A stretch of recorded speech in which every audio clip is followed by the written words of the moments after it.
Hi hello నమస్తే welcome to my channel. Big Boss season 9లో సంజన గారి గురించి రెండు విషయాలు ఇప్పుడైతే బాగా వైరల్గా మారాయి.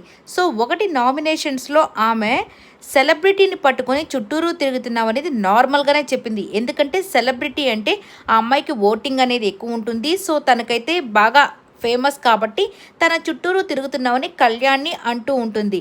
అక్కడ తప్పు అయితే నాకేం అనిపించలేదు. కానీ చాలామంది ఏంటంటే ఆమె సెలబ్రిటీ, నువ్వు కామనరు అన్నట్టుగా అనింది అని చాలామంది అంటూ ఉన్నారు. బట్ నాకేమనిపించిందంటే జస్ట్ కామనర్స్ అంటే మీరు తక్కువ మందికే తెలుసుంటుంది. మోస్ట్లీ ఇప్పుడు అగ్ని పరీక్ష అనేది లేకపోతే అసలు వీళ్ళు ఎవరో డైరెక్ట్గా కానీ తీసుకొచ్చుంటే కామనర్స్ అనే లెక్కలో అసలు ఎవరికీ తెలుసుండేది కాదు. కానీ అగ్ని పరీక్ష అనే దాంట్లో కామనర్స్నే తీసుకుంటున్నామని వాళ్ళే చెప్పారు కాబట్టి వాళ్ళు దాంట్లో ఆడి గెలుచుకున్నారు కాబట్టి వాళ్ళు దీంట్లోకి వచ్చి కామనర్స్ లాగా వచ్చారు.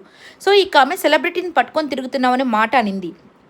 ఇంకొకటి, ఈరోజు బాత్రూంలో ఏమనిందంటే ఆమె జస్ట్ వీళ్ళంతా కళ్యాణ్ని బయట అయితే వేసేస్తామన్నారు, మేము బౌన్సర్స్ లాగా చాలా బాగా బలంగా ఉన్నాం కదా అంటే నేను అన్నాను, వద్దు అవన్నీ వద్దు, మనము ఆర్టిస్టులము బయటకు వెళ్ళి మళ్ళీ మనకు ఫేసెస్ అవన్నీ ఏదన్నా అయితే మళ్ళీ మనకు కష్టంగా ఉంటుంది కదా అని ఆ మాటే అన్నట్టు నాకైతే గుర్తుంది లైవ్లో.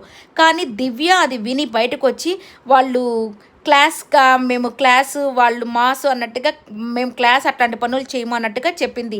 నాకు తెలిసి దివ్య అబద్ధం ఆడిందని నేనైతే అనుకుంటున్నాను. విన్న వాళ్ళు ఎవరైనా కమెంట్స్ రూపంలో తెలియజేయండి.